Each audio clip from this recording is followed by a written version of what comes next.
Goeienaand almal. Baie welkom by vanaand se diens. Dankie dat julle ook hier is. Dis wonderlik om hierdie laaste aand van die Heilige Week reeks so bymekaar te wees. Ek dink nou terug aan met die As Woensdag het dit verskriklik hard gereën. Ek wonder of julle, ek weet nie wie hier was nie, en vanmiddag het dit net so hard gereën. Nou is ek weer aan diens, so ek het gewonder of dit ek is of daar iets fout is. Ek iets verkeerd gedoen het, maar ons is dankbaar vir die reën. En dit is wonderlik dat ons ook vanaand weer hierdie tema rondom Jesaja en die Christus verder kan oordink. Ons is in Heilige Week en ons bevind ons in die laaste paar dae en ure voor Jesus se dood, maar Heilige Week wil ons ook voorberei vir sy opstanding. Dit kom herinner ons nie net aan sy lyding en ons eie swaar kry nie, maar herinner ons ook dat daar krag is in sy opstanding en dat die graf leeg is. Ons diens, soos die vorige aande, gaan bestaan uit 'n paar momente waar ons gaan saam stil word, ons gaan luister na tekste en ons gaan ook saam sing. En alles gaan rondom hierdie tema van die afgelope week, die gesalfde Jesus. Dit neem op 'n manier, vat dit ook alles saam rondom lydingstyd. En jy sal weet, daar was nou 'n hele paar temas gewees ook in ons preekreeks rondom lydingstyd.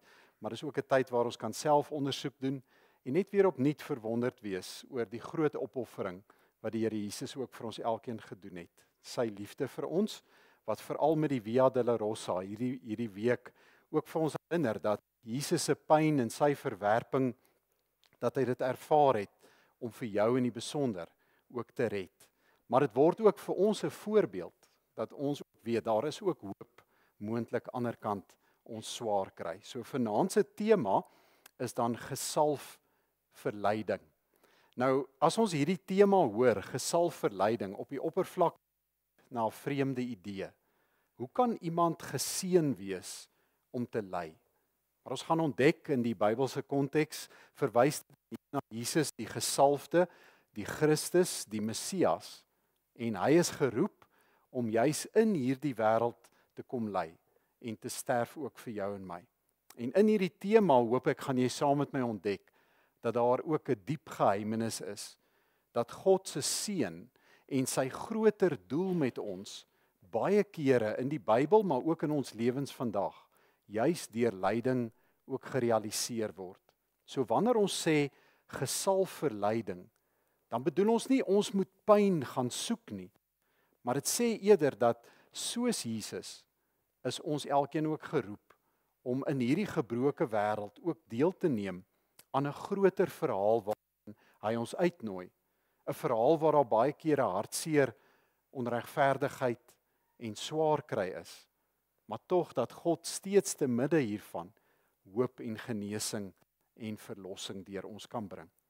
So terwyl ons dan hierdie laaste tree van Jesus oordink, dan ontdek 'n mens ook in die Heilige Week dat hierdie reis van hom is eintlik ons elkeen se reis.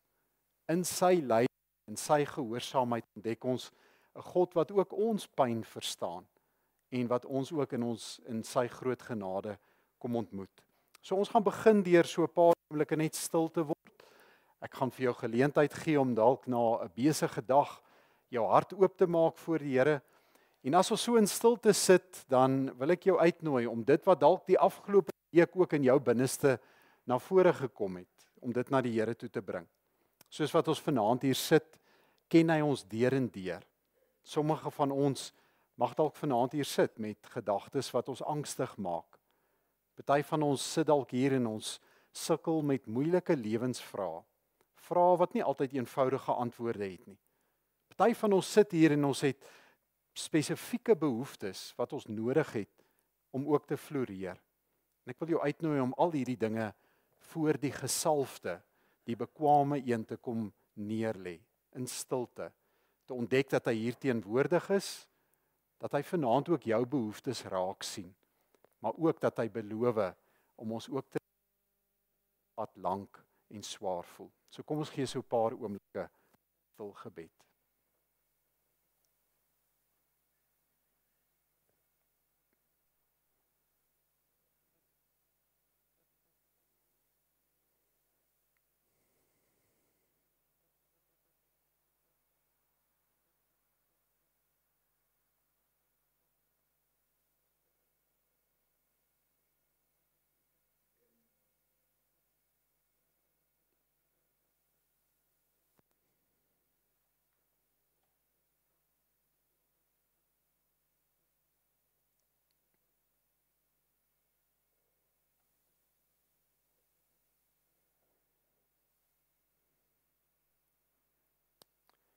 Terwyl ons so bly sit, gaan lied 526, waar daar liefde is, direk daarna sing ons die Latynse deel, en dan sluit ons weer af met waar daar liefde is. Kom ons sing dit, want die Here sê, waar 2 of meer in sy naam by teenwoordig is, daar is hy ook op 'n vanaand sing, erken ons, dat hy hier is deur sy gees, en ook vir jou en my wil ontmoet. Dankie Christus.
Ons begin vanaand met die woorde van Psalm 46. Ek gaan van vers 11 af vir ons saam lees. Jy is welkom om jou oë. Wees stil en weet, ek is God. Ek regeer oor nasies, oor die hele aarde. Elke mens sal erken dat ek die belangrikste is. Niks en niemand is en kan so belangrik wees soos ek nie. Die Here vir wie is by ons. Hy is ons groot bevelvoerder. Die God Jakob ook vertrou het, sal ons beskerm. In hierdie gees van stil wees voor die Here en vertroue, kan ons daarom mekaar ook groet met sy vrede. Genade en vrede vir julle van God ons Vader, van die Here Jesus Christus, die lam wat in ons plek geoffer is, wat vir ons verlossing gebring het, en van die Heilige Gees, ons voorspraak en ons trooster. Amen. Ons gaan 2 liedere vanaand ook ons harte terug op die tema van Christus, die dienaar koning, wat met om ons te dien. 2 lydingstyd liedere, lied 580, verse 1, 2 en 4, Rus my siel, jou God is koning, en dan 389, al 3 die verse, is dit my koning. Ons staan wanneer ons dit sing.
Kom ons sluit die oë, dan bid ons ook saam.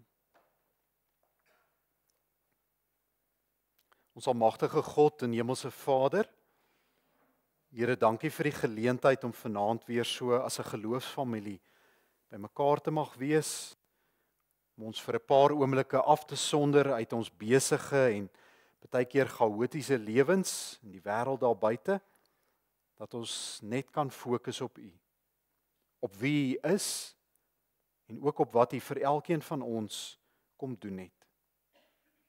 Here, in hierdie heilige week is ons diep bewus van die groot prys wat U liefde vir ons gekos het. Deur U opoffering is daar vir elkeen van ons 'n nuwe begin moontlik. Verlossing van ons verlede, maar ook dit wat ons baie kere bind en verhoed om met vrymoedigheid die toekoms tegemoet te kan gaan. Wil U vanaand ons kom aanraak met U Gees, wil U ons harte ook om voorberei vir die dieper betekenis van U woorde. Ja, sodat ons sal ontdek wie U is, dat ons meer van die hart sal leer, maar ook ons doel hier op aarde beter sal verstaan. Maak dit nou stil in ons harte en lei ons om deur U Gees vir U te kan sien. Ons bid dit in U naam. Amen. So die eerste moment of skriflesing waarby ons vanaand gaan stil staan is 'n gedeelte wat nogal gepas is ook vir die Heilige Week en dit kom daar uit die bekende Markus 14. Dis die stasie wat gaan oor Jesus salfde. Nou Markus 14 moet ons dalk ook lees as 'n kosbare begin of 'n oomblik in Jesus se bediening.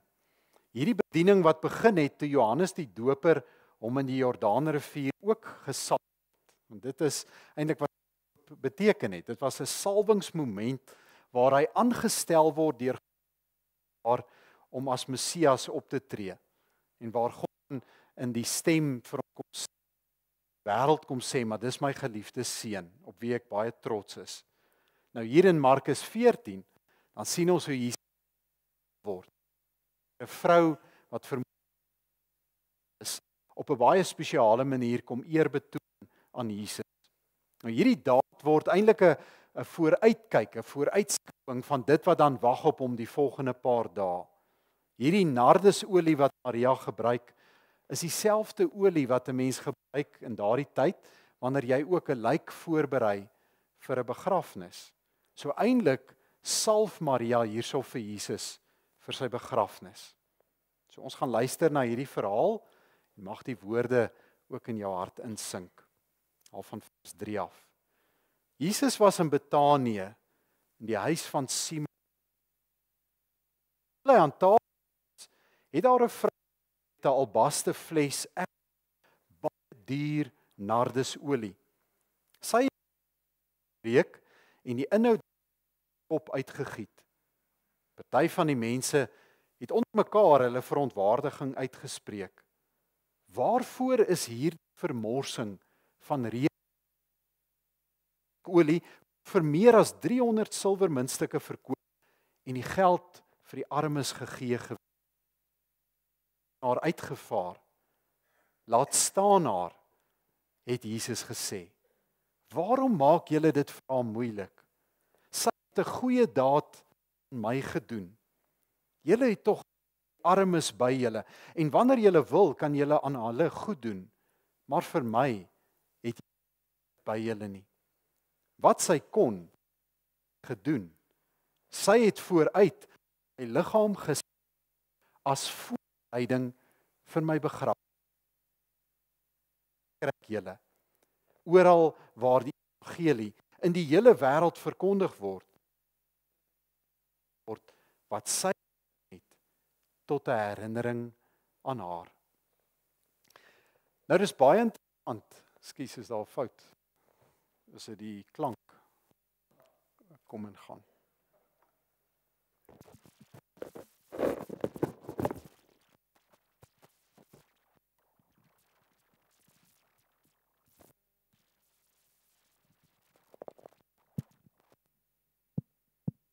Daar's hy. Ek hoop dis beter. Goed. Het is interessant dat al 4 die evangelies hierdie verhaal op 'n soortgelyke manier eintlik vertel. Maar die besonderhede verskil so ietwat. As jy gaan kyk na Matteus en Markus se weergawes, dan stem hierdie verhaal baie ooreen en dis ook baie dieselfde as Johannes se weergawe. Maar die belangrike verskil is dat in Matteus en in Markus se weergawes Maria kom en Jesus se kop salf en Johannes salf in daardie weergawe salf sy Jesus se voete. Nou die verskil tussen die evangelies oor waar presies Jesus gesalf is, of dit nou op sy kop of sy voete was, hou eintlik maar net verband met hoe die skrywers hulle eie teologiese klem of oogmerke wil plaas in hierdie verhaal. In Matteus en Markus sien ons dan beklemtoon hulle Jesus as 'n koning. Ons weet dat mense in daardie tyd, wanneer jou kop of jou hoof gesalf is, dan was dit 'n teken dat 'n koning erestatus het. Johannes daarenteen sien ons beklemtoon eerder Jesus se nederigheid en sy rol as 'n dienaar. En daarom het Maria sy voete gesalf. En dit interessant loop vooruit op Johannes 13, waar Jesus dan weer in ruil sy disippels se voete ook seën of was. Onderstreep weer hierdie idee van 'n diensbare, nederige slaaf. Nou hierdie gebeure spesifiek in Markus kom herinner ons dat Jesus as 'n koning gesalf word. Maar dit beklemtoon eintlik ook sy eie soortige koningskap. 'n Koningskap wat deur nederigheid en selfopoffering gekenmerk word. So deur hierdie daad kom Maria en sy beklemtoon Jesus se missie. Hy is die Messias. Hy is die gesalfde. Hy is op pad na 'n ander soortige troon, die troon op Golgotha, die kruis, waar hy sy lewe vir ons sal gee. En dit het hy onvoorwaardelik gedoen, sonder dat hy iets terug verwag het. Want wat kan ons in elk geval vir so 'n daad betaal? Dit laat my baie dink aan die verhaal van die 2 Suid-Afrikaners wat op 'n Griekse eiland vakansie gehou het. En daar loop hulle 'n visserman en sy 14-jarige seun raak. Nou die 2 Grieke kon daarom bietjie so gebroke Engels praat, eintlik die man meer as die seun. En hulle het toe lekker aan die gesels geraak, totdat die een Suid-Afrikaner opgelet het dat hierdie seun 'n lapelwapentjie dra. Nou hy was 'n groot versamelaar van lapelwapens. Sê vir jou seun, ek wil graag daardie lapelwapentjie koop by hom. Ek is 'n versamelaar. En ek wil dit nie verniet hê nie. Ek is bereid om daarvoor te betaal. Die pa praat toe met die seun, maar die seun sê niks nie. So hou dit vir 'n hele tydjie aan. Die Suid-Afrikaner pleit, die pa pleit, maar niks gebeur nie. En toe op 'n stadium, toe haal hierdie seun spontaan die wapentjie af en hy steek dit vas aan die Suid-Afrikaner se lapel. En hy was stom geslaan. Vra hom wat dit kos. Ek is baie dankbaar, ek is bly, was sy reaksie. Die pa praat toe weer met sy seun. En sy seun antwoord toe iets vir die pa. Wat sê hy? Hoeveel moet ek betaal? Wou hy weet. En toe hierdie woorde wat my getref het en so mooi vir my hierby aanpas. Die man antwoord toe, my seun sê dat hy niks daarvoor wil hê nie. Want hy sê, as jy iets baie lief het, kan jy dit nie verkoop nie. Dan het dit geen prys nie. Jy kan dit net weggee. Is dit nie presies wat die Here Jesus ook vir jou en my gedoen het, toe hy sy lewe kom gee het nie? So ek gaan hierdie teks nou weer vir ons lees. En ek wil hê jy moet deur daardie gesindheid luister daarna, na iemand wat alles kom gee het, verniet. En daarna gaan ek jou 'n oomblik van stilte gee. Kom ons lees weer die teks. Jesus was in Betanië, in die huis van Simon die Melaatse. Terwyl hy aan tafel was, het daar 'n vrou gekom met 'n albaste fles egte, baie duur nardesolie. Sy het die fles oopgebreek en die inhoud daarvan op sy kop uitgegiet. Party van die mense het onder mekaar hulle verontwaardiging uitgespreek. waarvoor is hierdie vermorsing van reukolie?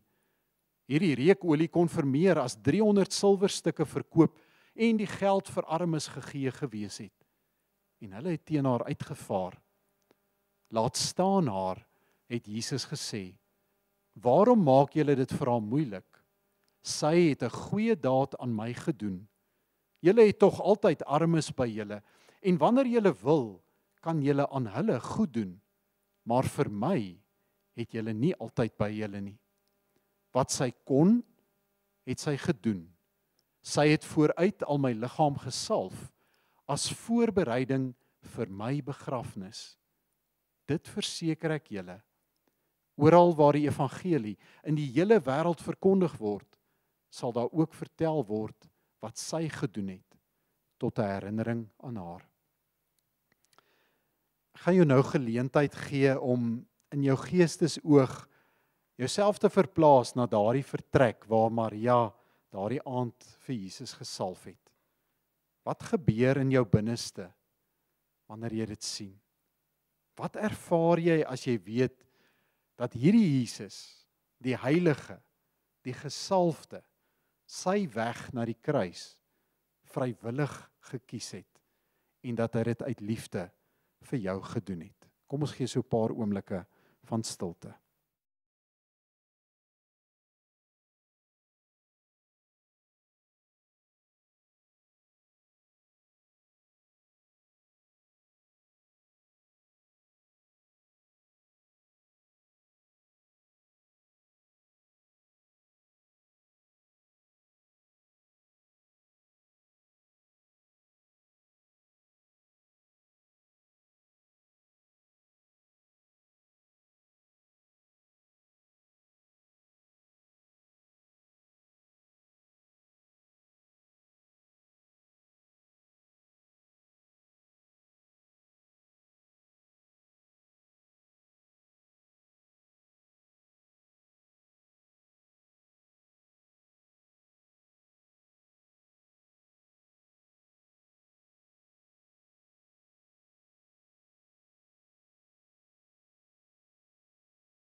Die bekende digter W.E.G. Lou se gedig Golgotha verwoord vir my iets van dit wat Jesus die gesalfde daardie dag uit liefde vir ons gedoen het. Kom ons luister na hierdie bekende gedig. Met rooi gewonde voete en die pyn van dorings wat sy hoof in spot omsluit, het hy, gelaaf met mirre en bitterwyn, teen Golgotha sy droewe gang gestuit. Soldate het sy klere uitgetrek en luid getwis oor kleed en lendedoek. Sy naakte liggaam het al oopgevlek oor stam en balk en dit met smaad vervloek. Die wrede spykers word deur vlees en been met velle slaa ingejaag. Sy hande verstrak in laaste goddelike seën, het hy wyd uitgebrei oor alle lande. Die vroue roep in duisternis en treur, die aarde beef, die tempelvoorhang skeur. Terwyl ons so sit, kom ons sing 'n volgende lied, lied 396, al 4 die verse. Aanskou die heiland, sien die kruis.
Soos die vorige 2 aande oordink ons hierdie tema van Jesus die Gesalfde. Ons oordink dit uit die boek Jesaja. Nou hierdie spesifieke hoofstuk wat ons vanaand gaan saam lees, kom heel waarskynlik uit die latere skryfstukke van die profeet.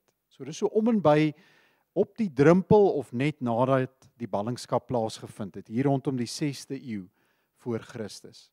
Die volk Israel bevind hulle in 'n baie moeilike posisie. Hulle is van die heilige stad Jerusalem verwyder, of hulle was op die punt, het hulle geweet dat dit sou gebeur. Hulle is verstrooi op die ou end onder 'n klomp vreemde mense.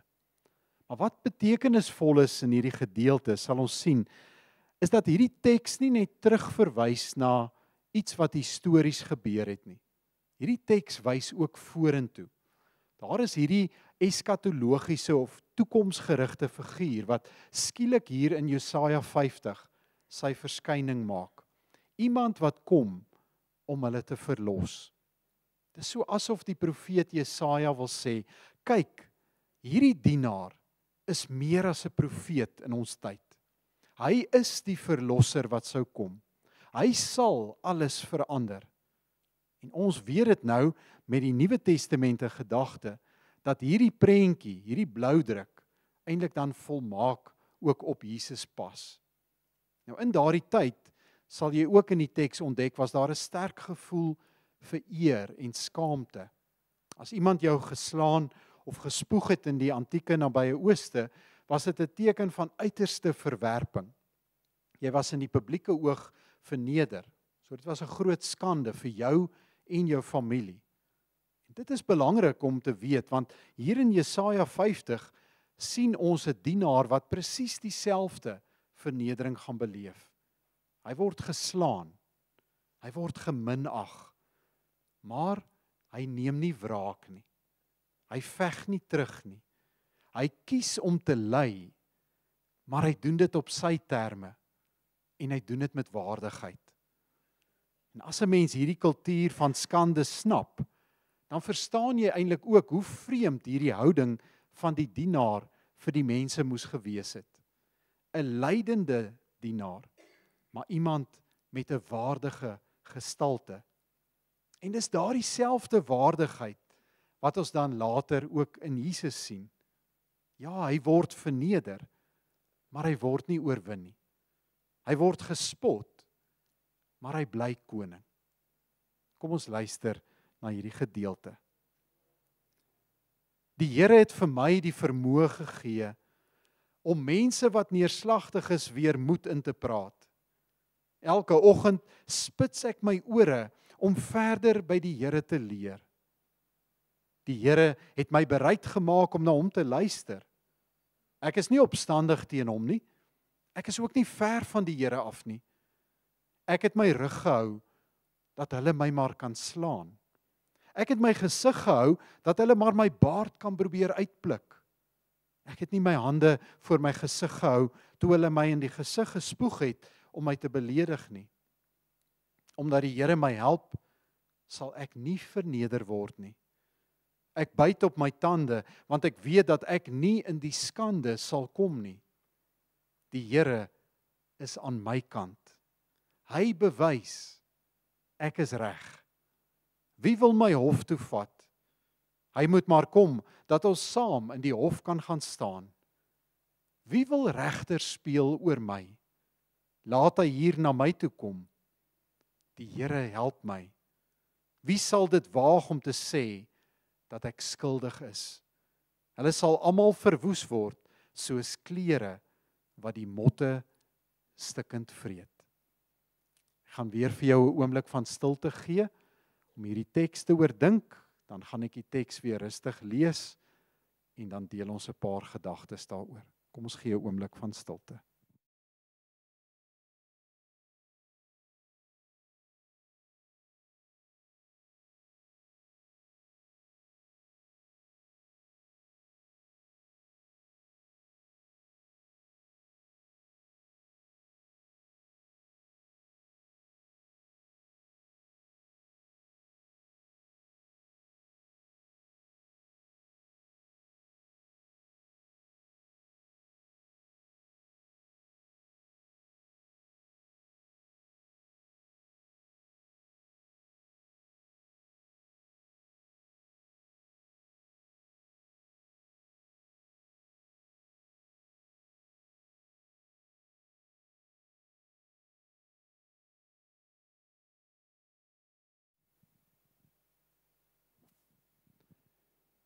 Die Here het vir my die vermoë gegee om mense wat neerslagtig is, weer moed in te praat.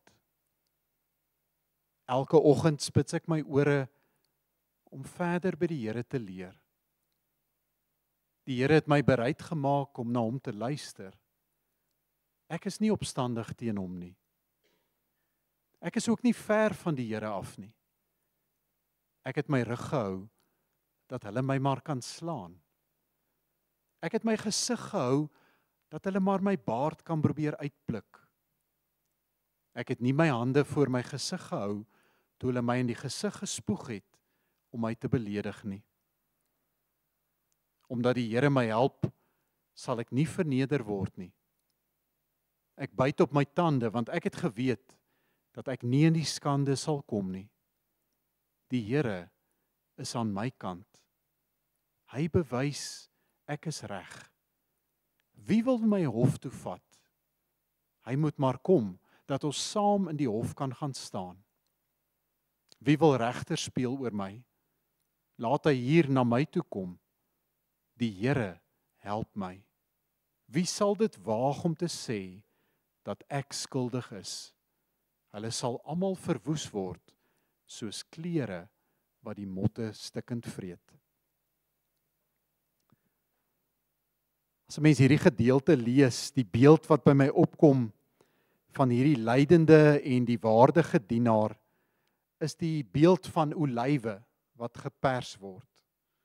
Wanneer olywe gedruk en gekneus word, weet ons dan vloei daar kosbare en suiwer olie uit. En die enigste manier om hierdie kosbare olie te kry, is om die olyf te kneus. En dis presies wat hier in Jesaja 50 gebeur.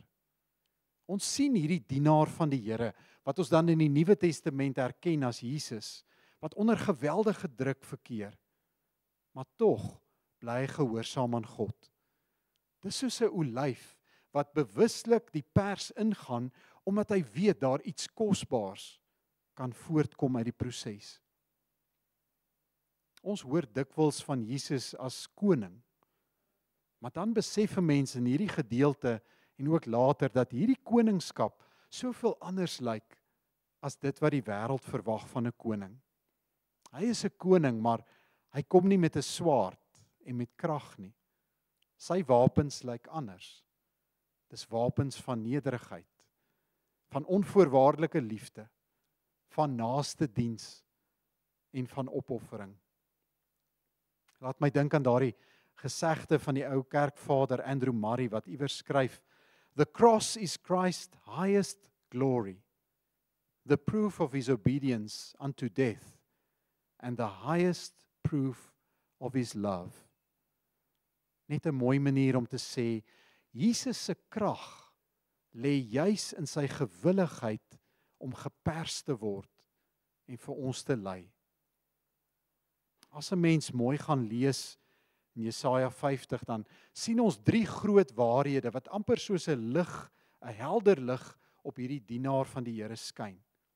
En hierdie lig help ons ook om in die lig daarvan ons eie situasie beter te verstaan.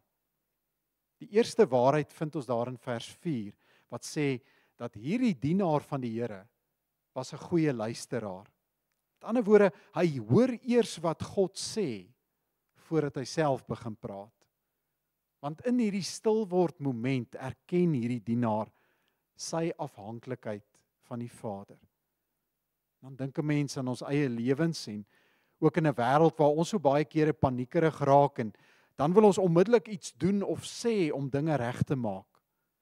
En dan kom Jesaja en hy herinner ons aan hierdie dienaar, dat dit eintlik begin by jou stilte tyd met God. Die mees kragtigste wapen wat ons in tye het, wat ons verdruk voel, is om stil te word by die Here. In plaas van om net te probeer rondhardloop of allerhande antwoorde uit te dink en plannetjies te maak. Dit loop uit op die tweede waarheid, verse 5 en 6. Hierdie dienaar word geslaan en geminag, selfs sy baard word uitgeruk, wat 'n afgryslike vernedering was in daardie kultuur. En tog bly hy staan. Gooi hy nie handdoek in nie. En sy volharding in hierdie gedeelte is nie omdat hy probeer om 'n aksieheld te wees wat die kollig probeer steel nie. Dit is omdat hy weet, God het 'n groter plan. Hy het 'n groter doel met my lewe. En dis vanuit hierdie oortuiging dat hy kan regop en staande bly, selfs wanneer almal om hom in die steek laat.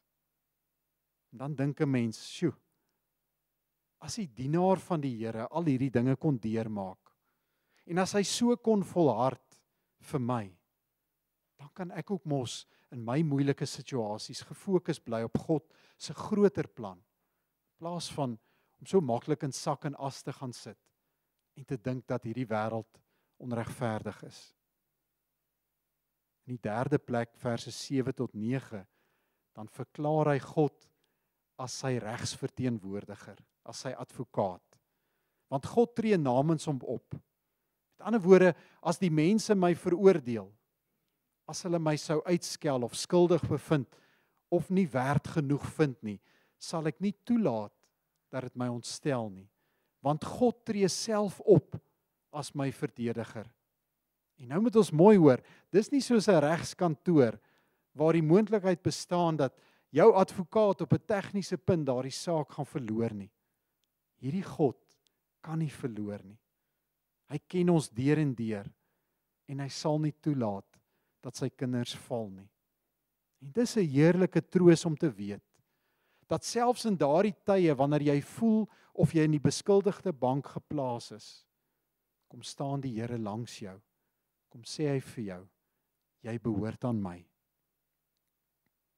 Wanneer mens hierdie gedeelte saamvat, kan ons vir mekaar sê, as die chaos baie keer om ons losbreek, dan moet ons mekaar herinner aan die krag van stilte. Hoe belangrik dit is om te luister na God se Gees. Dan wil hierdie gedeelte ook vir ons sê, hou goeie moed as die druk van die lewe jou van alle kante af aanval. Want God se plan vir jou lewe sal steeds bereik word, selfs al lyk dinge hoe chaoties. En ons weet dit, want God is ons regter. Hy is ons advokaat. Hy is die redder wat namens jou optree. Die dienaar hier in Jesaja 50 wys vir ons hoe dit werk. En as 'n mens dan na die Nuwe Testament toe blaai, dan sien ons ook, dit is juis hoe Jesus opgetree het. Jesus het eers gebid, voordat hy gepraat het. Ja, hy is grootliks verneder, maar hy kon vas bly staan, omdat hy geweet het, God het 'n groter plan vir hom. En uiteindelik het dit uitgeloop op sy verheerliking. Net soos hierdie dienaar in Jesaja 50, dink ek sal ons saamstem, ervaar elkeen van ons ook druk in hierdie lewe. Partykeer druk jou finansies jou. Partykeer is ons betrokke in verhoudings waar ons die druk ervaar. Dalk selfs jou loopbaan, of jou toekomsgedagtes. En ek dink in sulke tye is dit so menslik om te begin moedeloos voel. Om te vra, Here, hoekom ek? Hoekom moet ek deur hierdie beproewinge ook gaan? Wanneer gaan die lig dalk weer ook vir my deurbreek en helder skyn? En nou weet ons ook, die hoekom vra in hierdie lewe het nie altyd maklike antwoorde nie. En ek wonder of dit die doel is van hierdie gedeelte. Dalk wil hierdie gedeelte juist sê dat ons nie die verkeerde vrae moet vra nie. Dalk moet 'n mens met hierdie beeld van die geperste of die geparste olyf in gedagte ook in my uitdagende tye eerder vra, maar wat wil die Here juis uit hierdie omstandighede in my lewe voortbring wat nie andersins moontlik sou wees nie. Soms kom daar 'n olie van genade uit ons gebrokenheid, wat ons nooit besef het, ons binne in ons het nie. Hierdie Jesus is nie 'n koning wat ver verwyderd is van jou en my nie. Hy sit nie iewers in 'n blink paleis en sien nie ons swaar kry raak nie. As ons mooi dink daaroor, Jesus het letterlik tussen die olyfbome in die tuin van Getsemane gebid. Dit is waar hulle die olywe gepars het. In daardie worsteling het hy gebid, Vader, nie my wil nie, maar laat U wil geskied. En toe kom Golgotha, waar sy liefde volkome en finaal uitgestort is. Dit kos hom pyn, maar hierdie liefde weeg swaarder as daardie pyn. En daarom as jy voel soos daardie olyf wat die lewe partykeer al hoe harder pars, moenie dink dis klaar met jou nie. Dis juis in hierdie seer oomblikke dat die Here ook 'n nuwe lig in ons siel kan kom aansteek. Ja, dis pynlik, maar dit beteken nie God is weg of stil nie. Die bekende Corrie ten Boom sê dit mooi. Sy sê, skryf iewers, there is no pit so deep that God's love is not deeper still. Met ander woorde, jou diepste dal is nooit diep genoeg vir die Here se genade nie. Prakties wil Jesaja vir ons sê, luister bietjie meer en praat bietjie minder. Kom wys hy vir ons, die dienaar se ore was waawyd oop vir God, voordat hy 'n woord geuiter het. Dis waar 'n mens se roeping begin. Dit begin in stilte en gebed, voordat ek my eie idees deurdruk. Want dit maak dat ek stewig kan staan, wanneer dit vir my voel of die lewensdruk my oorweldig. Onthou, God het ons nie gelos nie. Net soos wat hy sy dienaar se hand nie gelos het, of hom in die steek gelaat het nie. So kan ons, al voel ons verpletter, steeds weet, God is by ons, in daardie omstandighede. En in die derde plek, dink ek, kom sê Jesaja prakties vir ons, onthou, Jesus het self ook deur hierdie seer gegaan, wat jy moontlik beleef. Ons verlosser het al die pad geloop. Hy weet hoe swaar kry proe, en dis hou hy ons in sy hand. Stap hy saam met ons deur die donker tye. En daarom as jy soos 'n olyf voel, wat in 'n pers ingedruk is, of daar net sap oor is, dan wil ek jou aanmoedig om vanaand ook vir die Here te vra, wat wil u dalk met hierdie ongemak, hierdie hindernis, hierdie pyn in my lewe doen? En hoe kan ek dit gebruik om iets kosbaars ook deur my lewe voor te bring?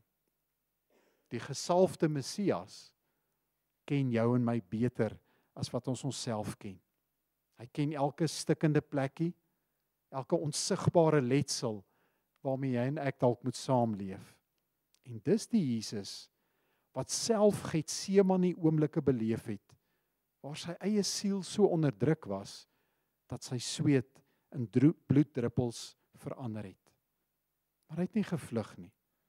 Hy het gekies om dit deur te worstel, sodat ek en jy in ons Getsemane oomblikke nooit alleen sal wees nie. En daarom kan hy ons seer omskep in olie van genesing. Dink so daaraan. Uit 'n gebreekte olyf vloei kosbare olie wat 'n lampie kan laat brand en wat wonde kan genees. En so kan die Here Jesus iets heeltemal nuuts voortbring, ook uit jou moeilike oomblikke. 'n Nuwe hoop wat ons van binne af vernuwe, maar ook 'n sagte omgee hart wat ons met mekaar en met ander kan deel. En dit is my gebed vir ons vanaand, as ons dan ook môre aand saam eet aan die tafel en Goeie Vrydag ook beleef en Stil Saterdag, dat ons met hierdie verwagting hier sal weggaan, dat die liefde en die deernis van die Here so kragtig is, dat dit ons kan verander en op dieselfde tyd ook kan toerus om mekaar te bedien. Hy is nie net die gesalfde nie, maar hy is ook die een wat jou hart met genadeolie kan versag, sodat jy weer kan lief hê en kan dien. Ek wil vir jou 'n oomblik gee, omdat die Here met elkeen van ons verskillend praat, en ek gaan weer vir jou so 'n paar oomblikke van stilte gee. En dan moet jy voor die Here uitmaak, watter dele van jou hart moet jy juis vanaand vir hom kom oopmaak. Dit kan dele wees wat jy dalk al baie lank al toegemaak het, waar jy niks en niemand toelaat nie, maar hy weet, want hy ken jou hart. Maak dit oop vir hom, nooi hom in, sodat sy genesende werk in jou ook voltooi kan word, en ek en jy ook tot seën vir ander kan wees. Kom ons gee weer so 'n paar oomblikke van stilte.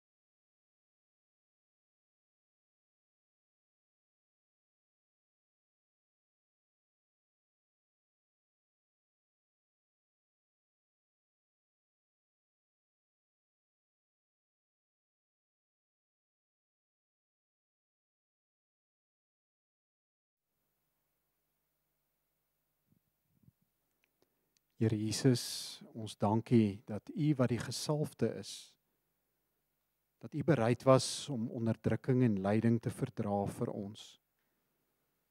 Dat U bereid was om dit te doen, sodat ons nog nader aan die Vader se hart kan leef. Dankie dat U ons diepste wese verstaan. Dankie dat U weet hoe dit voel om baie keer uitgepars te word soos 'n olyf. Dat U steeds staande gebly het te midde daarvan, omdat U vasgevang was in U liefde vir ons. Leer ons, Here, om te midde van ons eie stoei met die seer en die pyn van die lewe, ook U stem helder te hoor, soos 'n rustigheid te midde van die chaos daar buite. En as ons moeg en moedeloos raak, wil U self ons geloof ook versterk. Wil U vir ons daardie nuwe vertroue in U gee om te besef dat dit op die ouend net U is wat die olie van genade in ons kan voortbring. Mag ons nooit vergeet dat ons gebrokenheid in hierdie lewe nooit doelloos is nie, maar dat U dit kan omskep in 'n bron van genesing vir onsself, maar so ook vir die mense rondom ons. Dankie Here dat U volhard het tot aan die kruis, en daarom kan elkeen van ons vanaand in U kosbare oorwinning deel. Ons aanbid U en ons eer U met ons hele wese. Dankie Here. Amen. Ons gaan vanaand afsluit met 'n laaste lied, lied 384, uit die perspektief van die rower aan die kruis, wat vir Jesus gevra het, Jesus, dink aan my, wanneer U in die paradys kom. Ons gaan dit 3 maal deursing, en dan gaan ons so bly staan vir die uitspreek van die seën, en dan gaan ek jou vra om in stilte ook hier uit te loop, met die woorde wat jy vanaand gehoor het, ook in jou gedagtes. Ekskuus.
Kom ons ontvang die seën van die Here.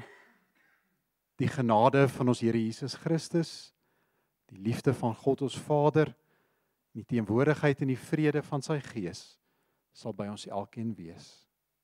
Amen.